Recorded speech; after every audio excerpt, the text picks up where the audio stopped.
Fala, gente, tudo bem? Como vocês estão? Espero que esteja todos bem. Gente, vamos aqui continuar aqui na nossa matéria de linguagem jurídica. Eu já tinha colocado vários materiais para vocês em PDF, mas aqui vou trazer a aula explicando.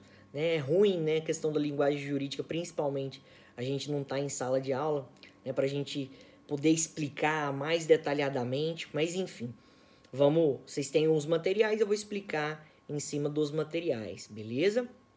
Então vamos lá, gente. Em relação à linguagem jurídica, nós estamos na parte ainda de escolha lexical, ou seja, em relação à escolha de vocabulário.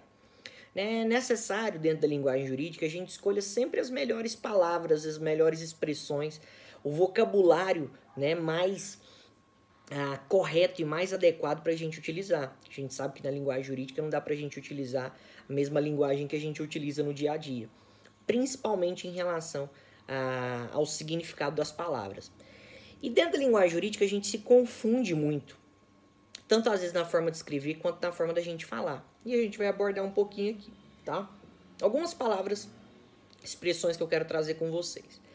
Primeira palavra que eu quero trazer para vocês, ou primeiras expressões, são as palavras conteste e inconteste, tá? Conteste e inconteste.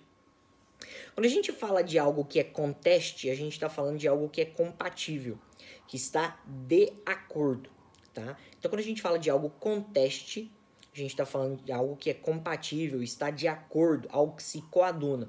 Exemplo, o depoimento da testemunha foi conteste ao da outra, ou seja, o depoimento da testemunha estava de acordo, ou seja, foi compatível com o da outra. Beleza? Então, quando a gente fala de testemunhas contestes, a gente está falando de testemunhas que estão de acordo uma com a outra. Já inconteste é o contrário. Quando a gente fala de inconteste, a gente está falando de algo que não está de acordo, algo contrário, algo contraditório, algo incompatível. Beleza? Vamos lá. Vamos falar agora sobre contrato e pacto. Contrato e pacto.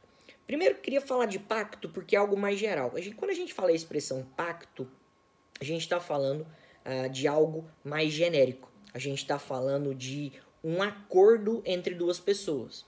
E aí, em relação a pacto, nós podemos ter vários sinônimos. Nós podemos ter as chamadas convenções, os ajustes, os tratados, a transação entre duas ou mais pessoas. Ou seja, o pacto, quando a gente fala de um pacto que é feito entre pessoas, a gente está falando de um ajuste que é feito entre pessoas. E aí o pacto ele não precisa, por exemplo, ser algo formal, não precisa ser algo escrito. Por exemplo, se eu chego para vocês da sala e falo, gente, nós vamos fazer um pacto aqui.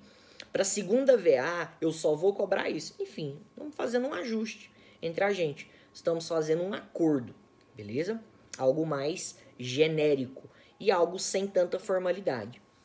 Agora, quando a gente fala do contrato, a gente está falando de um acordo formal entre partes. Quando a gente fala de contrato, a gente está falando então de um acordo formal entre partes, entre contratante e contratado, beleza? E por que eu falo que é um acordo formal? Porque o contrato ele tem que se dar de acordo com a lei, conforme a lei, beleza?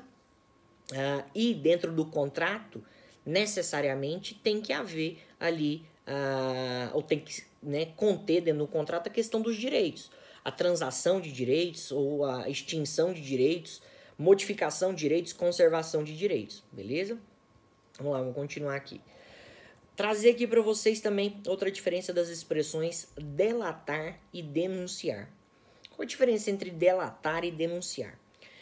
A expressão delatar, ela adquiriu ao longo do tempo um caráter mais pejorativo, né? Quando a gente fala de uma pessoa que delatou a outra, né? De uma pessoa que é um delator, a gente, infelizmente, né, adquiriu um caráter mais pejorativo. A gente está falando de algo que foi revelado, algo que foi contado, algo que foi entregado. Então, a expressão delatar, ela tem esse significado de entregar, de revelar, de contar algo. E, infelizmente, adquiriu esse caráter mais pejorativo. Agora, quando a gente fala de denunciar, a gente está falando de anunciar algo. Quando a gente vê a expressão denunciar, a gente está falando de anunciar algo. E mais, não somente anunciar algo solenemente, anunciar algo de acordo com uma forma. Então, a delação diz respeito a uma revelação, diz respeito a contar algo, a entregar algo a alguém. Já denunciar diz respeito a anunciar algo formalmente, anunciar algo solenemente. E a gente vê isso no direito e na linguagem jurídica, na denúncia que a gente vê. Quando a gente vê tecnicamente, o que seria a denúncia? Seria o anúncio do Ministério Público, né, através de uma peça, prática formal de determinado crime.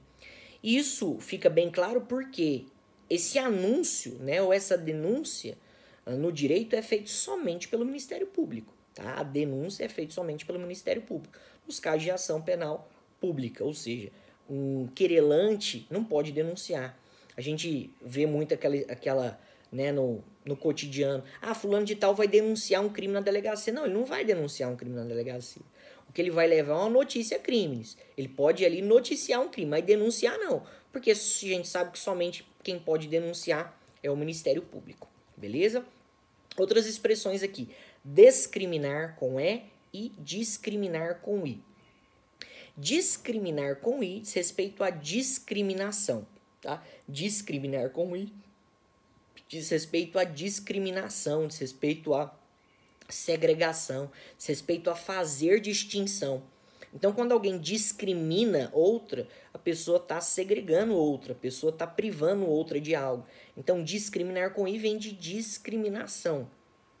Ou também, tá? Quando a gente fala de algo foi discriminado, algo foi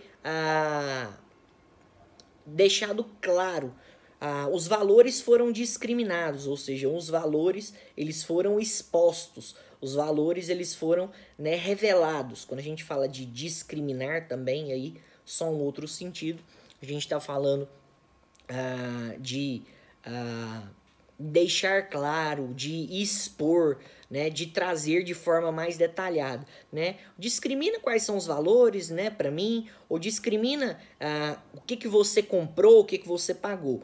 Ou falar assim, olha, tudo isso está discriminado no contrato, tudo isso está expresso no contrato. Mas o principal significado de discriminar com I é da questão da discriminação. E o que significa discriminar com E? Discriminar com E significa tirar o crime, sem o crime. Então, discriminar com E diz respeito, tá, a tirar o crime, sem o crime. Então, discriminar com E tem um sentido, e até vem uma palavra junto com discriminar, que é até mais comum, é a questão de descriminalizar, né? Tirar a criminalização. Então, resumindo aqui, discriminar, o principal sentido é de discriminação, segregação, né? Distinção, privação. Discriminar com I ainda pode ter o sentido de distinguir, né, de distinguir algo, de discernir algo, de expor algo, né, de deixar claro algo. E discriminar com E, né, e nós temos uma palavra aí conata, né, com discriminar, que foi introduzida nos últimos tempos, que foi a descriminalização. Então, discriminar com E é sinônimo de descriminalizar, ou seja, tirar o crime, afastar o crime, beleza? Outras palavras aqui, nós temos a diferença entre a separação e o divórcio, e até do desquite também. A palavra desquite, ela não está mais em uso. Antigamente ela era usada, a palavra desquite, que trazia, né, o sentido, né, de dissolução conjugal.